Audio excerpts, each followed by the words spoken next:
Ooh. What's going on, guys? I know, right? Yes. How is everybody doing? I know we're like 2 minutes late today. I apologize. 2 minutes late. But we're here. 3 minutes. Maybe 3 minutes. My bad. Yeah. We're just gonna start off the show by saying if you happen to hear some salsa music in the background, We hire some people. we have a band. They're over here in the corner and they're jamming out tonight, having a good old time. So I'd just like to apologize. The sponsor of the show is salsa. That's right. Chips and salsa. I love salsa. I know you. That type of salsa. I know. Well, salsa. Salsa's Salsa and hot sauce. That's a Two totally a debate. Totally different thing, man. Totally different thing. It's something we talk about a lot here. Fernando, like hot sauce to Fernando is salsa. Salsa. You know, like salsa verde would be green sauce, and regular Salsa. As an American, we think of salsa as diced tomatoes and comes in a jar. Pico de gallo might also be a better word for it. Right. So we discuss. We disagree. Yeah. Yeah. I mean, we all like it. It really totally. doesn't matter which one it is, because, you know, I'll eat hot sauce or salt. I don't care, you know. Yeah. Ah, man, that sucks. Over there in PA, up north. Oh, the crazy. Cold? I'm sorry Yeah. for you guys. Like, the storm and all that crazy stuff is going on. Oof. Yeah, I think we're booked about a month out. I think right about now. It just depends what you need done. Homemade or store-bought salsa. Homemade, baby. I'm gonna say store-bought only because I don't have anyone that can make it at the house. I mean, I'm not gonna lie. It's not like I don't like the right. The homemade stuff better. Oh, Mr. Brandon Green is here. Hey, Mr. What's up, Brandon. Mr. Longbeard, Mr. ZZ Top? Yeah. How's it going over there? They got the new store that they've been working on. They really nice. I haven't really seen any nice. pictures of it. He going some live and pictures and everything. It looks really nice. 13 inches of snow. Oh my gosh. No thanks. That's 13 inches of stuff I don't want. I'm gonna tell you right now. It's, you can keep that. Hey, from Thailand. What's up, Bryce? Yeah. How you doing, buddy? Speaking of Bryce. Speaking of Bryce, exactly. Speaking of Bryce, let's go. just cut over to it. Let me go to the main screen here. Go laptop. All right. So those of you who don't know, hold on. Let me do one more thing. Let me go back here. Hold on. Let me just shut this off. All right. There Perfect. we go. Now we'll go back to the laptop. Oh, wrong. Johnny, page. what's up, Johnny? Is that Mr. Johnny Brolin? Bowling. Anyways, for those of you who don't know, we have this little page called the 12 Volt Clean Wire Club. It's where everyone get together and just do fun things. Talk about wiring and stuff like that. And every Sunday, Fernando scours through the freshly fallen pictures, just like snow. And this week he has. I like how you did the picture in a picture there. Yeah, I mean, I had to. Yeah, I like it. Because he posted a picture and then he put in the comments at the back. And for me, it's the best. Yeah. You know, because it's like. No, I like you that. You have that. Yep. But in the back is clean, so right, and this really is nice. And this is a perfect. Oh, and so this picture is brought to us by Bryce, Mr. Bryce. So happens to be in the comments here. Yep. And thank you, Johnny, for the beautiful lower third. Thank you. And this is an example. This is a perfect example of when we said, "Oh my gosh, it's Johnny Riviera." Johnny, yo, what's going on, buddy? That's Mr. Yo. Anyways. This is a perfect example of what we were hoping to see when we decided to open up the amount of the pictures you could post from Clean Wire Club. Like everyone was like, I want to be able to do like wires that dump down and not be kicked out by the gate over here. And so we changed the rules so that you could do this in the hopes that you would also take a picture of the back like he did here. And this is perfect. This is exactly what we were talking about, and he did a wonderful job. Very clean, very neat. Yeah. Awesome. And for those of you, it's like, I got nothing. It looks really good. Good times. Yeah, and if you guys over there in Texas, you guys. There's a lot of you guys in Texas. Oh, speaking of Texas, Mel, what's up, Mel? How's it going? Yeah. Oh, Ada checking in to say hi. Correct. He has to keep the factory amp because of an Amp Pro, right? I don't know if he used an Amp Pro or not, or if he just went out of the Sony into the Helix. That I didn't ask him. You know, that's kind of not the... But yes, if you were to do an Amp Pro, you would be keeping the amplifier because of that style situation. But either way. All right. Picante sauce. Picante, I love, yeah. Yeah. Hot sauce, I really was getting into the hot sauce thing. You know, salsa. Whatever. Salsa. That's right, Amp Pro. So yes, he did use an Amp Pro, and that's why he kept that. There was someone asked earlier today about Amp Pro and integration, and the Amp Pro, unfortunately, the way PAC has packaged the Amp Pro, no bad thoughts on you, Mel. You don't make these decisions. Mel works for them, and he is the Phantom in Texas. Anyways, if you... Oh, there he is, John Niedermeyer. I'm not going to be able to complete a thought at all tonight. I'm just going to tell you that. It's Monday. It's first of the month. Anyways, the way the Amp Pro is packaged, you get the Amp Pro, you get the brain, you get the T-harness, everything that's going to go up behind the radio. Then you have to buy the T-harness at the amplifier. Yep. So they don't put them all together in one big box like we would all hope they would. They parse them out separately. To make more money. You can charge the same amount. I think it's so that you don't feel like you're paying as much. But either way, there is a T-harness at the amplifier to get all your speaker wires. Yeah. So there's two pieces to an Amp Pro. There's the Amp Pro and that harness, and then there's another harness over by the amplifier. Oh, so you can do the toslink separately too? Yeah, that's the Chevy has, or the Toyota has that built in. One of those has that built in, but the older ones, you have to buy a separate one to plug it in. There you go. Will P3 fit in a Fox box and an 07 RAM? Yes, it will. 10s. Yeah, 10s, no problem. Oh wait, no, I think they only make the 12s now. Really? I don't. Okay, we know 10s will fit. I can't remember if it was the 10 or the 12 that they stopped making. But either way, the P3 shouldn't be a problem. Any T-harness available for an 02 Sierra non-Bose with stereo... non-Bose Sirius XM. I don't remember how far back the Amp Pro GM61 goes. There again, pack-audio.com. These are the hold on, why am I still on this screen? You're welcome, Bryce. We just gave you a whole bunch of time. All right, guys. So here's the deal. Come on. Let's do this. All right, there we go. Watching your show with DJ Magic Mike playing in the background. Way cool. I watched a show of just DJ Magic Mike. Anyways, take a screenshot right now. pack-audio.com, maestro idatalink.com, metraonline.com, navtv.com, and mobridge.us. These places here, you know what I need? I need to add Spiral. I'm going to redo this. I'm going to add Spiral onto this. Good call. But these are the things here. This is when we need to do something, and you guys ask these questions, these are the places we go. That's it.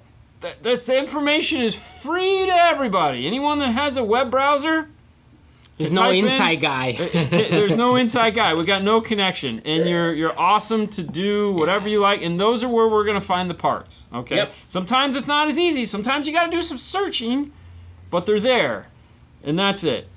Hold on. Any moderately priced A-class AB amps? A-class? No. AB class? Morel. Check out the Morel amplifiers. Those are gonna be your really very affordable high-end amplifiers. Go to the Morel amplifiers. You'll love them. A-class? Yep. Okay. Go ahead. All right. What would be the best 5 1/4 coaxial options to pair well with the Morel Elate's Carbon Pros? Doing the 3-way active system, front and 150 per channel, and I have a 75 watts per channel for the rears. All right, so Ultimos? 5 1/4, I think. I think they make an Ultimo. Yeah. I mean, any one of the Morels is going to do the job. Yes, I mean, they all pretty much have really the basic sound signature. Hybrid wouldn't be bad if they, if you want to keep it like high end, you could look into an hybrid. I mean, you have the Elates, especially because it's a 5 1/4. Yeah, totally. I mean, I would, if you got the budget, go with the hybrids. Hands down, those are going to be your best bet. Totally. The Spiral Audio stuff is nice. The Spiral Audio stuff is fabulous. Spiral Audio, for those of you that don't know and haven't caught it in a video, is so there's a company called Connects2 out of Europe. It's owned by Amp Global, but they can't import the products. They have, it's complicated. Let's just call it that. So there's a company here in the U.S. Actually, they're here in Florida, and they're a web-based company only. Like, you can't get anybody on the phone, but they rebrand all the Connects 2 stuff and sell it, and it's freaking awesome. It's phenomenal. Like Porsches, BMWs, all the German stuff, man, they got it, and it just works. Oh my gosh!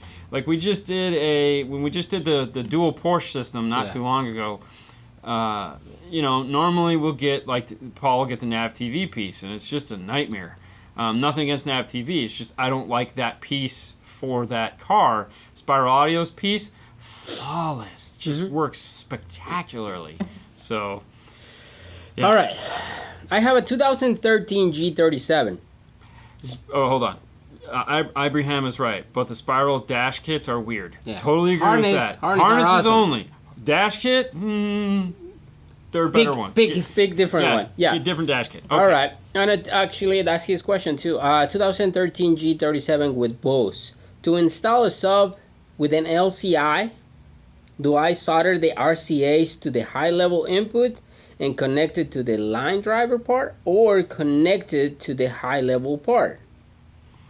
So, I don't remember which one I obviously know what a G37 is, but I can't remember if it's a variable voltage or non-variable voltage. Yeah. If you're using an LC, are we using an LC1I? LC1I. LC1I. So the nice thing about the LC1I is it'll do high level or low level input, which is important, which is actually something that a lot of people don't think about with an LOC, is that if I have an LOC, it's variable voltage. You're going to go into the RCAs. RCAs, totally. You're going to go into the RCAs.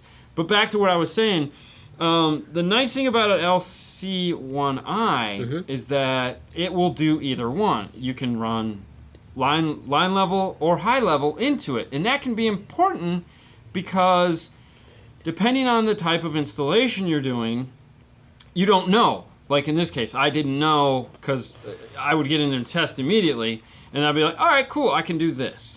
And then it'll work, and it'll be spectacular. So it's one of those cool pieces just to have in case you need it for one of those situations. Because now I have a line driver. So for example, like in a Ford, like this Ford right out of frame here, if we were to hook up to the subwoofer output that goes to the amplifier, it's very low voltage. It sucks.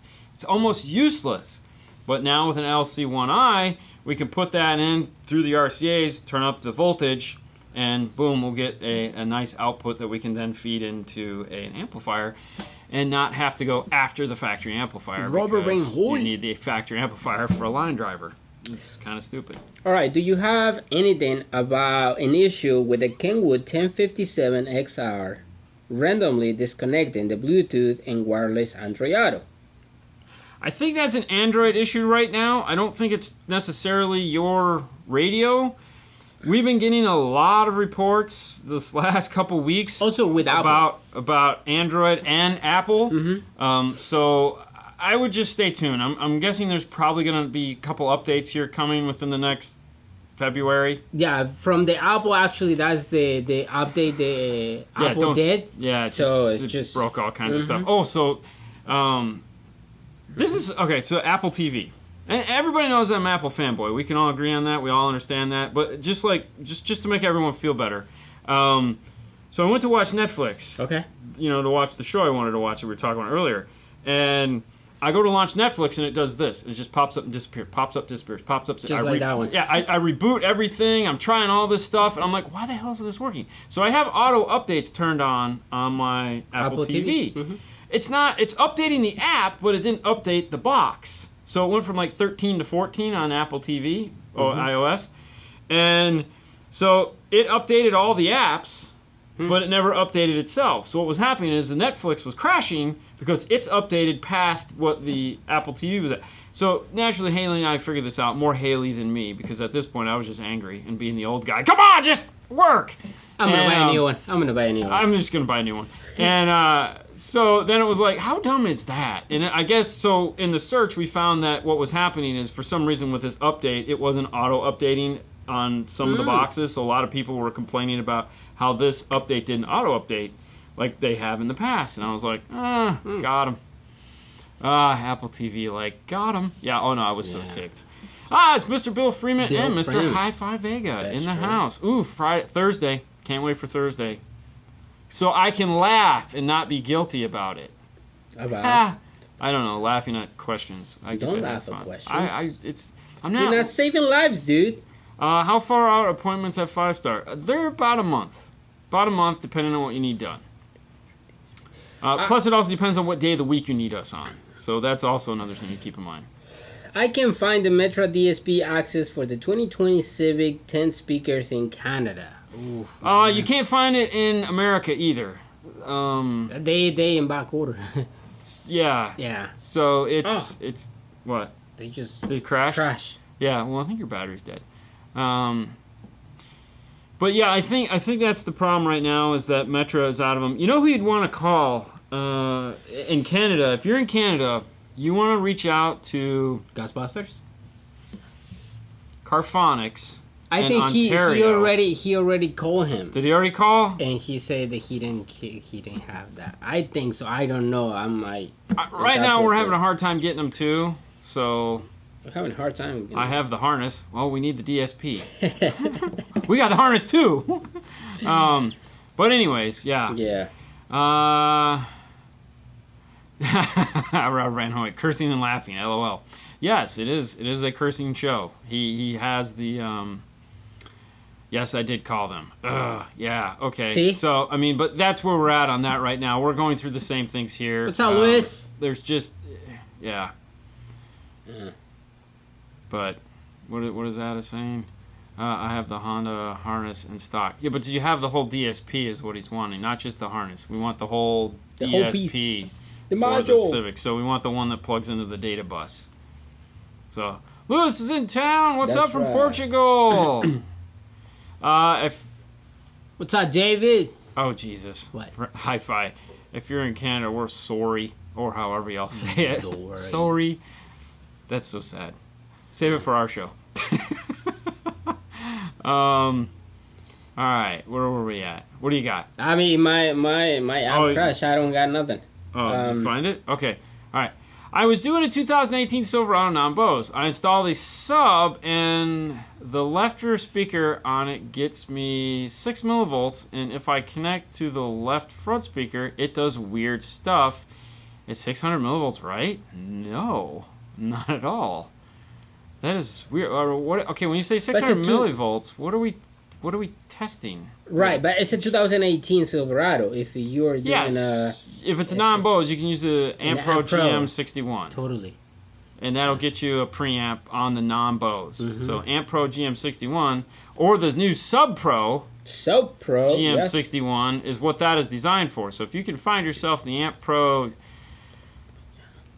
Sub Pro GM61, that will also solve that issue as well. You can plug that right in and rock and roll for that. But no, you're not supposed to be in 600 millivolts. Are you testing AC or DC? I think would be the question I was going to ask. And also, are you testing it with the factory speaker still connected? Because the factory speaker still has to be connected. But that's weird. How weird stuff? Yeah, that's not normal. And then you're going high level from the radio. Yeah, it shouldn't be anything. That should just be pretty straightforward. Any thoughts? Also, can you plug my channel? Huh. Oh yeah, add his channel. We got to talk about that, by the way. I watched the second video. Put it up in the link there. Just type a link to your channel there, and that's so people can just click on it and go right to it. Makes things a lot easier for us. That's Absolute Electronics. So if you disconnect the speaker, you have to plug it back in. You have to have test it. Yeah, no. The speaker has to be connected. Don't disconnect the speaker. Speaker has to be done. Yeah. Amp Pro GM. There we go. There it is. It is. Mel to the rescue. Mel coming in the rescue. So the product that you want for your Chevy is the AP Sub GM61. That'll plug right into the non-amplified GM system. There's a dip switch on there if you need it, number 3, and that'll get you RC output to go directly into a subwoofer. We did. Yes, the speaker needs to be connected while tested.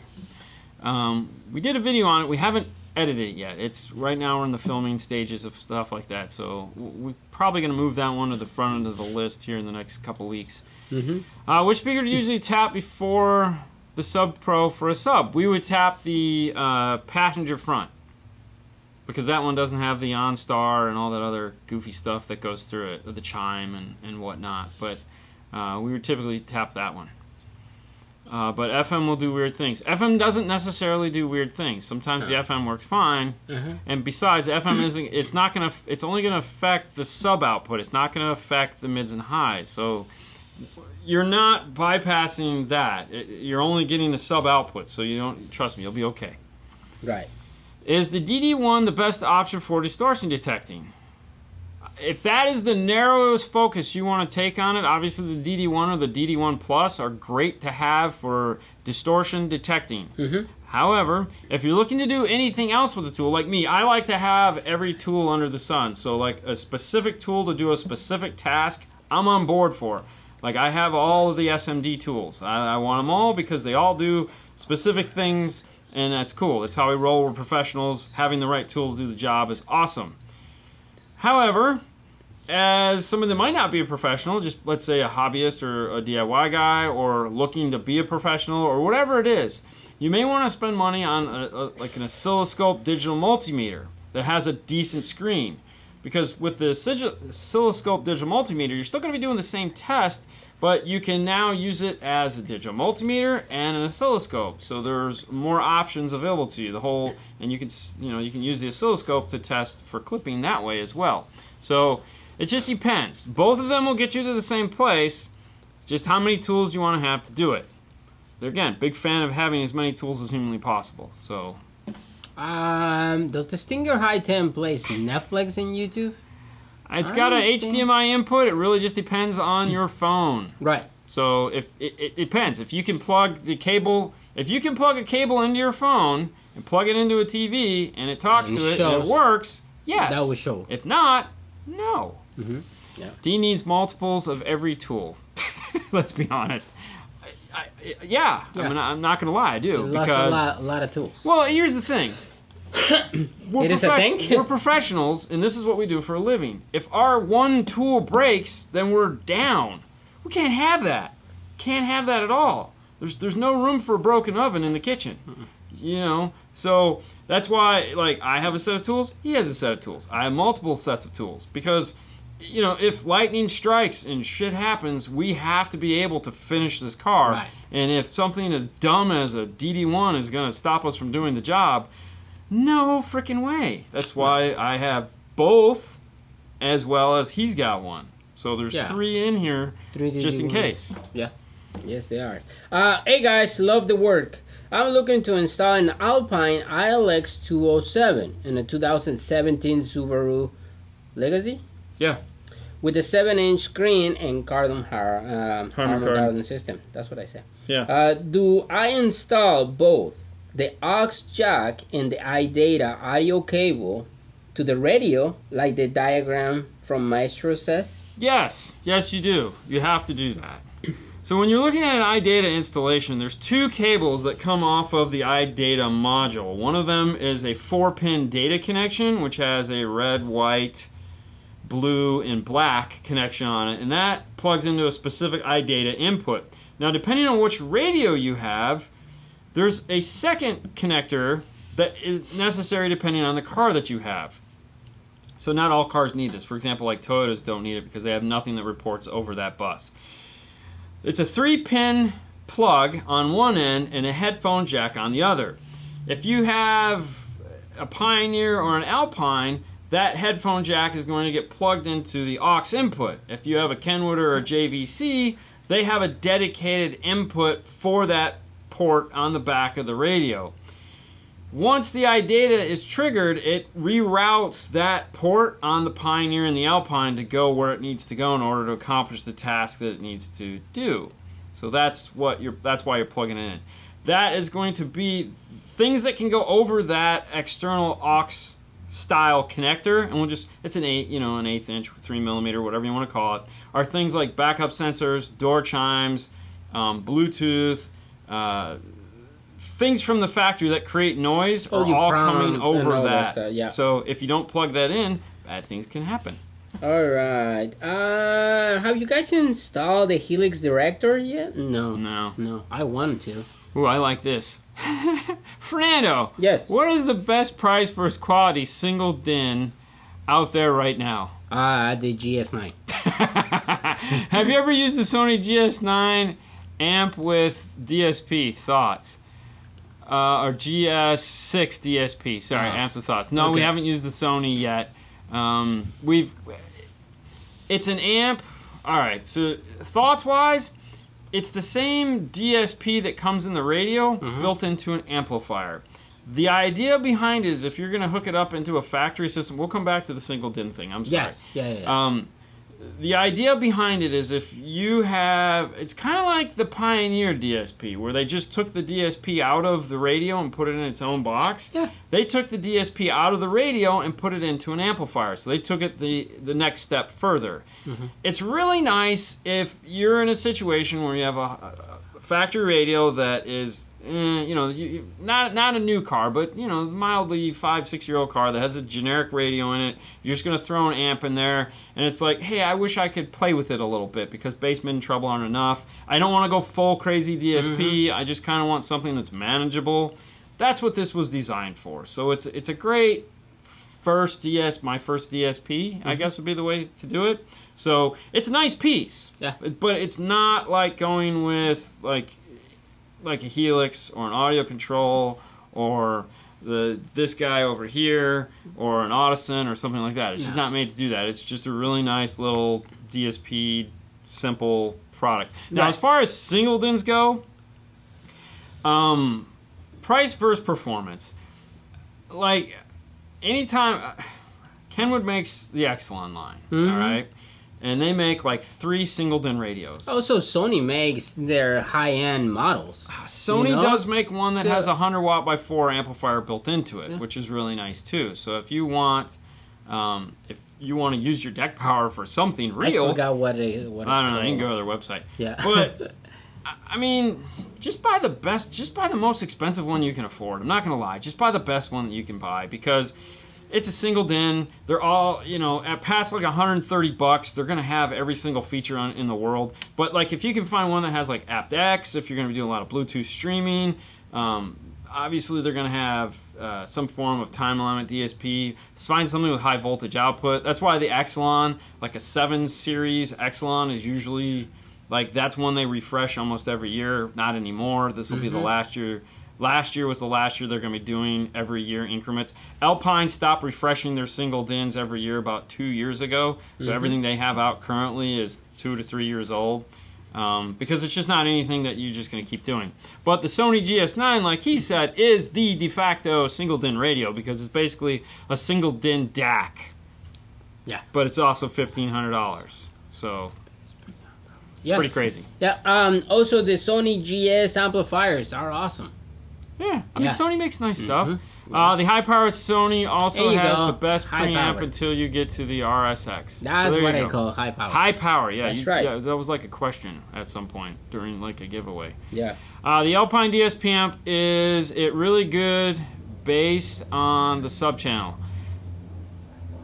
I know...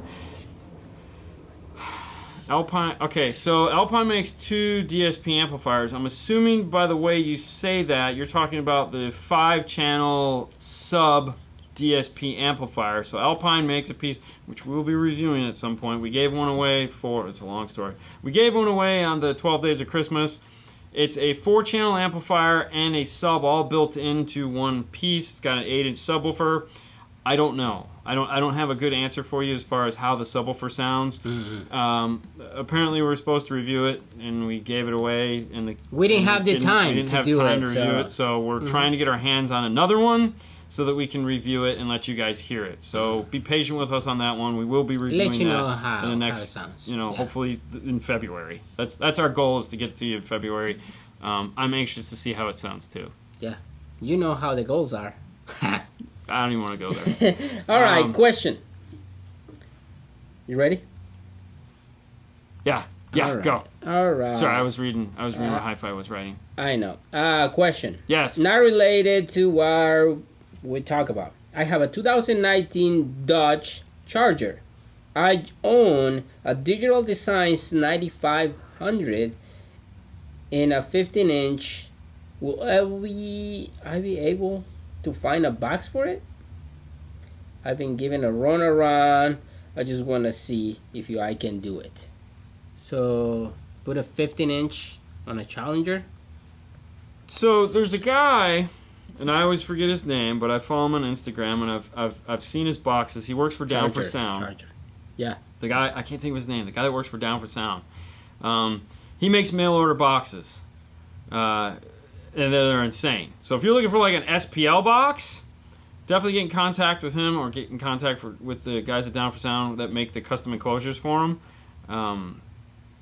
You know, Sejeki had one built for his T110 in his BMW that was just like, the craftsmanship was stupid. Mm-hmm. So I mean, if in your world you're having a hard time finding someone to build you this 15-inch enclosure, reach out to him or reach out to them and see what you can come up with. If you're into DIYing it, like building it yourself, Mark at Car Audio Fabricator will also design you blueprints that you can, you know, with a cut sheet in order to build your own. So I don't know what your level is there, but that's way to go. The Alpine PXE 0850S is the other amplifier that Alpine makes. It is 8 by 25 watts. It is not enough to power a subwoofer. I can tell you that right now. It will not do the job. You're going to need an outboard amplifier to do that. I personally have one in my car right now. It is running my factory 6 by 9 inch subwoofers, and they're anemic at best. So no, it's not made to power a subwoofer. It's really the idea behind the 801 that particular model DSP, which has actually now been updated to an X. So you could probably find a pretty good deal on some of the S's. I think there's very minor differences between the two. It's the same thing. I think they might have added subwoofer level to the controller finally. I don't know. I haven't looked. All right. Yeah. So anyways, no, it's not enough power for a sub. All right. Even with the remote, unplug it. My XR 901.5 turns on when I unlock the doors for a few seconds and then turns off. I'm getting a speaker pop. Should I send it in? Okay, so that depends on how you're running it. If you're running it high level, then it's using the current sensing to turn it on. There's no way. I don't think on the 801 is it 901.5? 901. I don't think on the 901.5 there's a switch to turn on and off the DC offset. So if you're running high level into the amplifier, and it's turning on when you unlock the doors, it's sensing DC offset. It's not even using your remote turn on. That's hooked up for nothing. It's not doing anything. If you're getting a pop when it's turning on and off, you know, then it's not the amplifier. It's just the system. It's just acting to the car. What you may have to do is go to an external high level to low level adapter, not using the one that's built into it. That would solve the problem, because then you could have an input remote turn on and an output remote turn on that's going to add a half-second delay, which would stop that. But that would be the question I'd have for that. All right. Does the Pioneer touchscreen brake bypass still work on the firmware 1.3? I just really bad at touching. Oh. I haven't tried it. They've never really broke that. In the past, they've never broke that, so I don't know why they'd come in and do that now. That seems pretty odd. But hold on. Time alignment on passive components. Do I measure tweeters in dash or mid and door? 608. Mid and door. Start with the mids in the door. What we're going to do is we're going to measure all the speakers, and then we're going to start with using the mids to the door. Keep in mind, 1 or 2 inches off is perfectly normal, because you're not getting it perfect. So if it's not perfectly in center, start moving. I always start with the driver's door and moving it out a little more to try to, you know, or move it in depending on what you need to do, or move in the passenger door. But yeah, go to the mid bass. Looking at all recommended sites, but I still can't find a T-harness for a 2019 Silverado non-Bose. Correct. Any suggestions? No. Will be fed in a DM608. Yeah. No, let me know when you find one. There is one company that makes one. They're out of like Texas or something. They charge an absorbent amount of money for it. because right now nobody is making that harness. It was something we were talking to with one of our vendors about the other day. One of them was going to make it, and we were super excited, and then they backed out of the project. So we went to our other vendor and said, hey, these guys aren't going to do this. Maybe you guys should do it. And they were like, yeah, it's coming. So one of our vendors has it coming, and the other one doesn't. So I know. We'll see. Maybe in the next 6 months we'll see something like that. What we have been doing in lieu of that, because it kind of sucks, is we've been using European plugs. So like they make the 1784, so the 71 1784 and the 70 1784, which is a European harness. And we've just been making our own quick disconnects into the car and out of the car, so that if we need to, we can go back in, and if we don't, you know, whatever, it's there. So we've just been making our own. Alright, how would you hook up two 5-channel amplifiers with the 8-channel out DSP? What am I trying to power with it? So alright, so two 5 channels, that's 10 channels. That's 10 channels. Am I bridging some of the channels, I guess would be the question I'm asking. Like, so a lot of times when you look at two 5-channel amps, obviously right. the 5 channels are for subwoofer. The 5th channels are for subwoofer. So that's easy enough, because that's just one for one out. Speaker, yeah, so you can wire it out. Yeah. And then most of the time I'm taking one of the 5-channel amplifiers and I'm making it a mid-bass amplifier. You know, so that's just like 1 and 2 on mid-bass, 3 and 4 on mid-bass. Yeah. And then I'm using the other 5-channel amplifier to do tweeters and rear. Right. But if I'm doing a 3-way set, that ain't gonna work. I need a different DSP. Right. So one of the reasons why we like the BitNove from Audison is it's a 9-channel DSP. The reason for that is so you can do a 3-way active set, rear and sub. But otherwise, yeah. Better upgrade currently have components from the Alpine. Should I get the R-types? What is another good option with a 1-inch tweeter? You guys rock. I mean, the R-types are definitely an improvement over the S-types. I've said it time and time before, I'm not a fan of the S-types. Never have been. It's nothing against them. I just don't like the way they sound. The R-types, if you like the way the S-types sound, the R-types are going to be night and day better. Oh my God, they're so much better.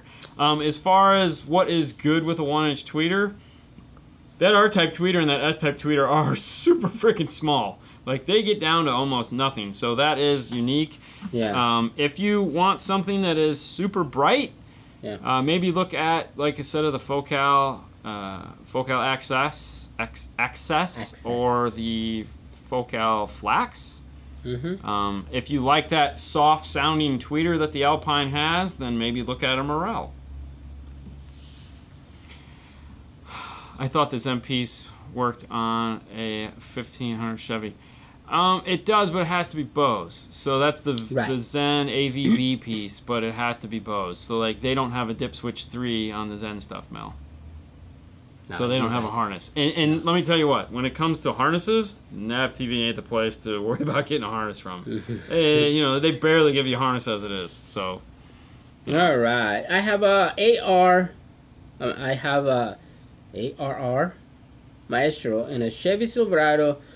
Used to always read the codes, the engine codes. Now it tells me the check engine light it's on, but it's not showing me the codes no more.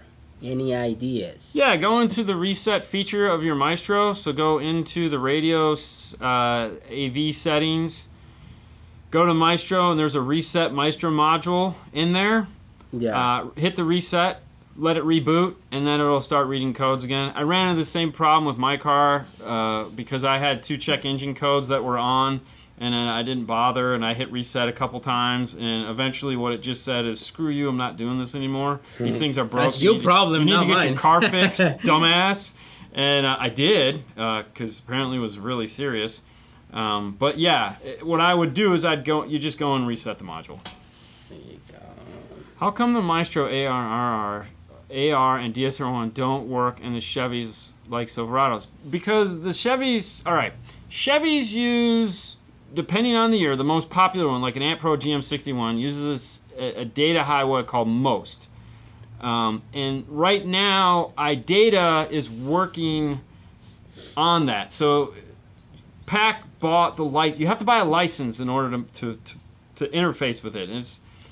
They bought a license first. Nav TV bought a license first, and they went ahead and did that and got their pieces to market first. iData was in the middle of other projects at the time, so I guess, according to them, maybe, I don't know. You know, I'm not going to speak for Mark as far as how that went down. But needless to say, they're, you know, hey, they're not first to market. As he says, they're not first to market, but we're best when we get to market. So products you are going to see this year, unofficially, not from me. You didn't hear this from me. I don't know anything. I really don't.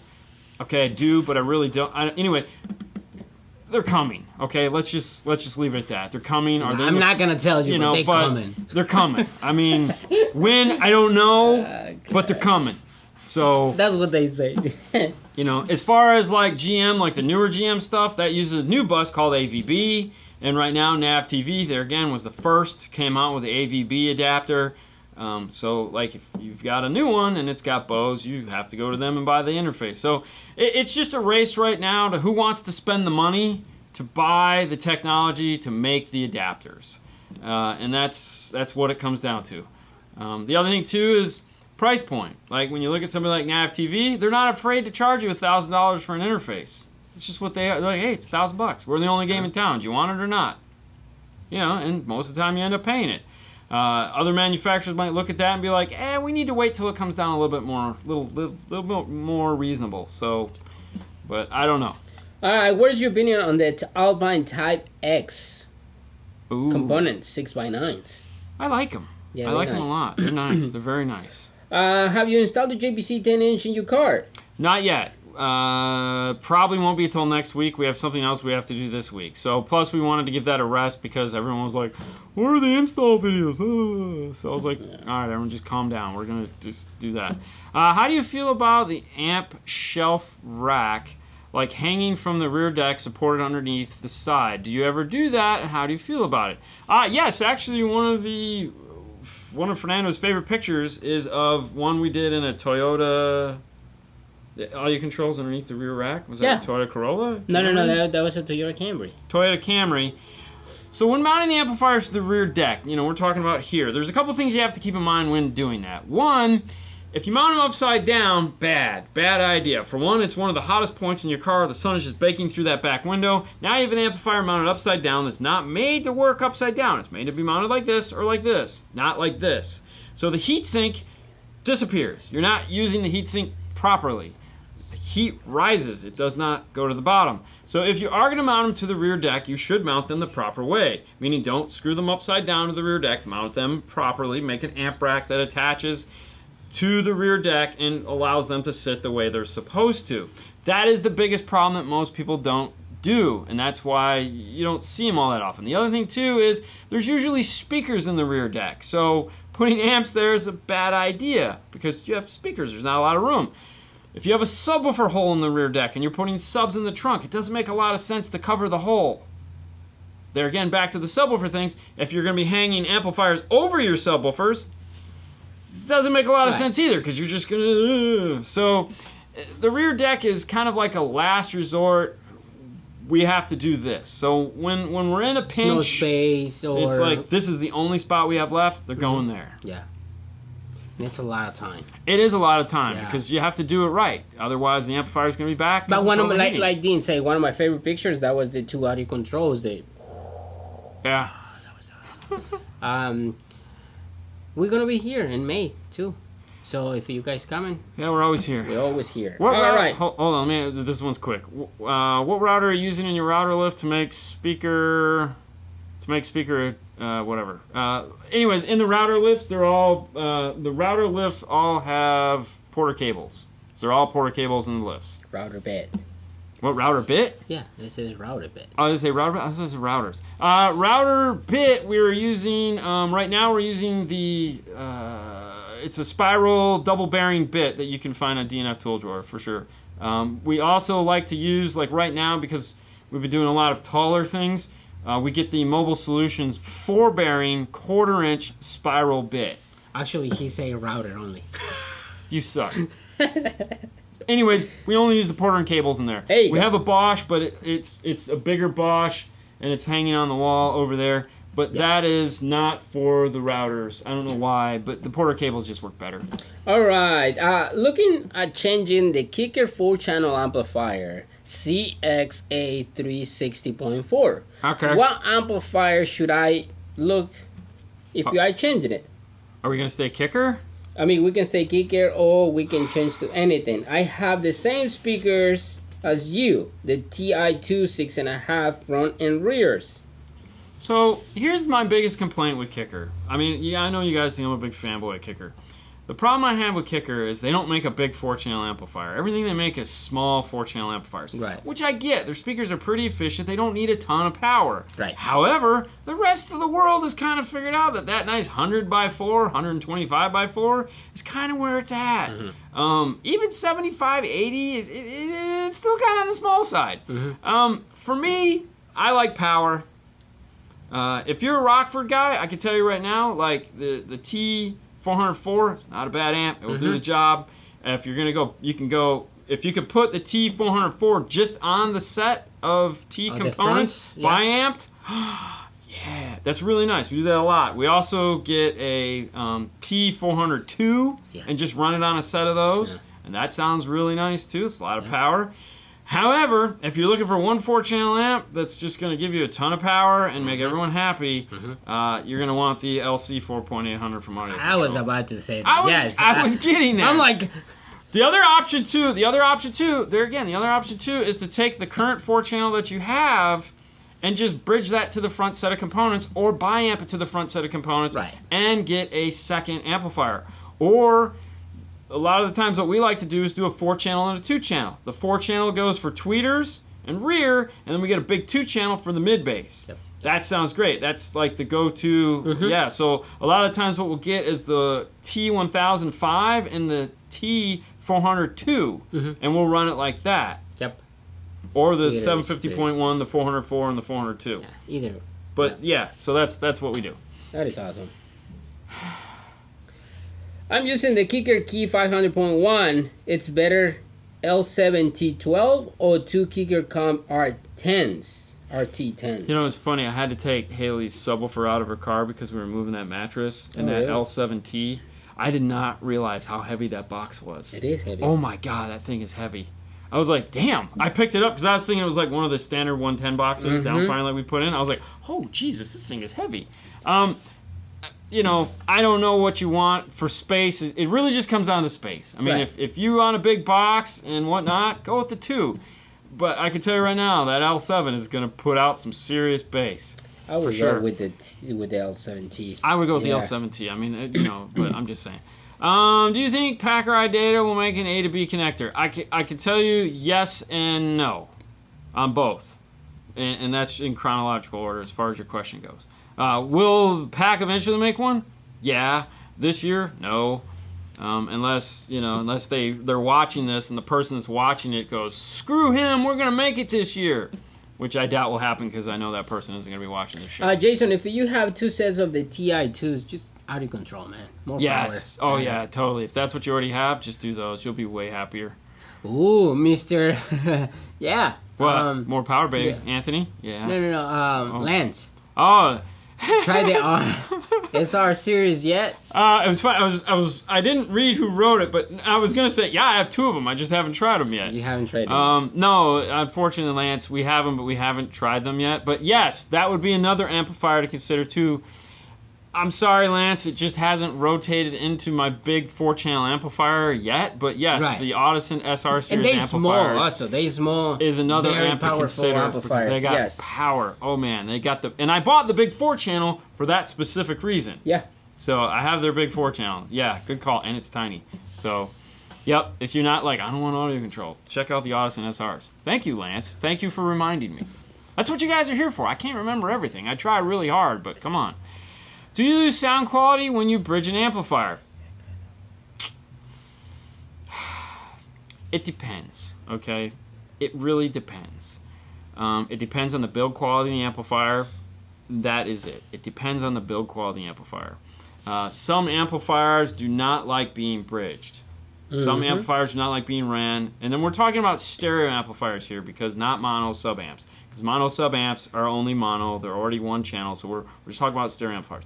Some stereo amplifiers like to be run at 4 ohm. They do not like to be run at 2 ohm. Okay? And that would be bridging the amplifier out to do that. The amplifiers that we use when we're bridging, we know will work in those results. Because we've listened to them, we're like, oh, well, that sounds bad. Yeah. Let's not do that ever again. Like there are certain amplifiers we have that we know we can't do that with because they're not going to like it at all. And then there's ones we can do it that are designed like to do that. So like all the audio control amps are designed to work bridged at 2 ohm. Or stereo at 2 ohm for that. I'm sorry, bridged at 4 ohm, stereo at 2 ohm. They design them to take that type of abuse.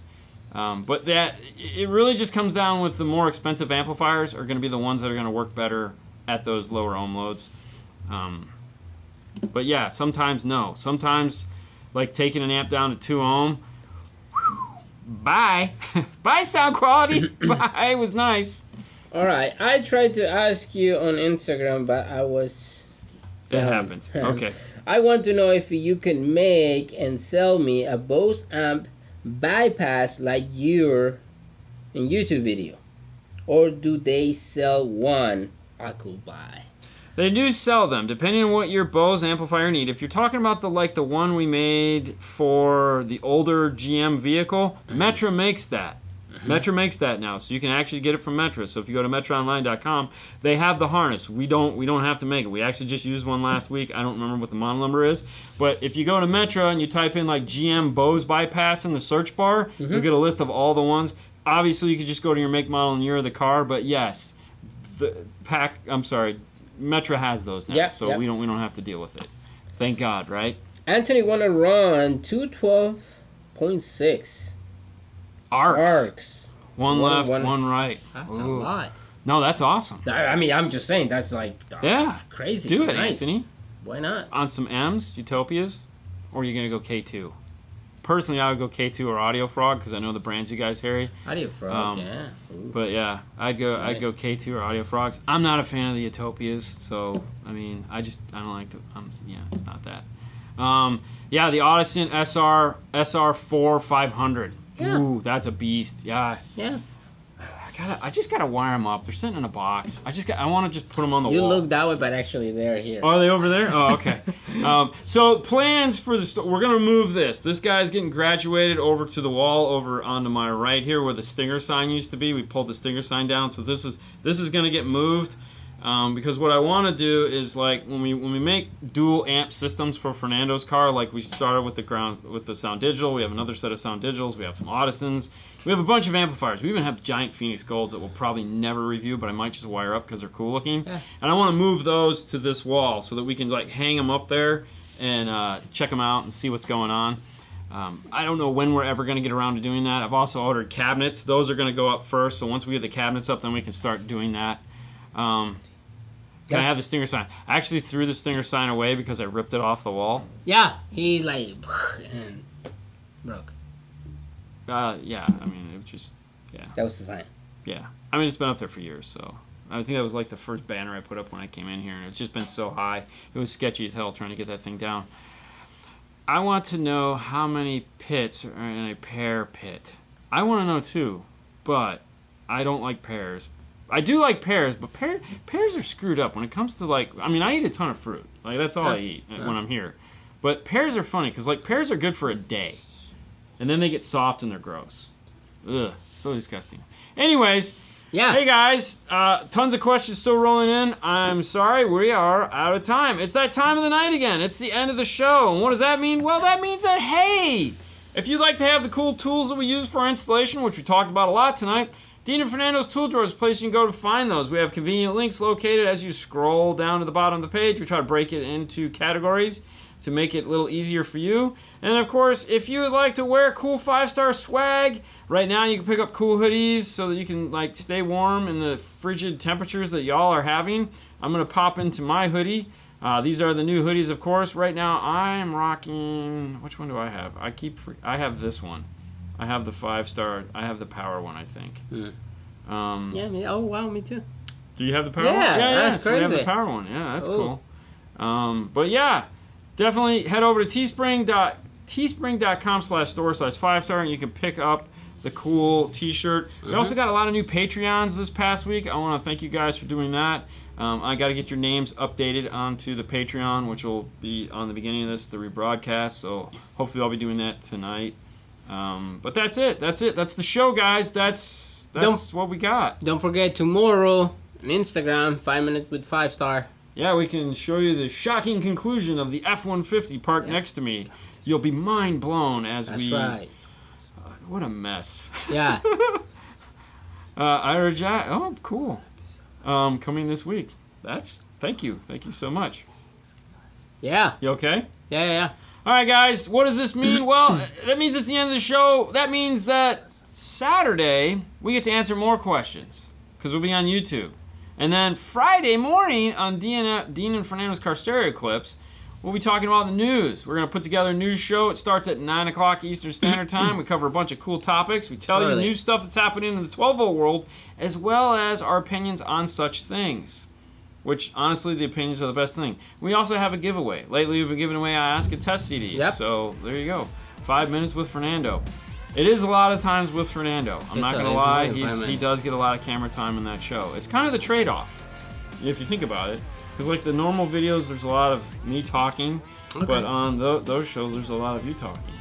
You do a lot of Instagram talking, and then then 12 gigs of video get uploaded on freaking Mondays. Oh my god. Yeah. All right, guys, listen. You have a wonderful week. We'll talk to you later. Bye, guys. Bye, guys.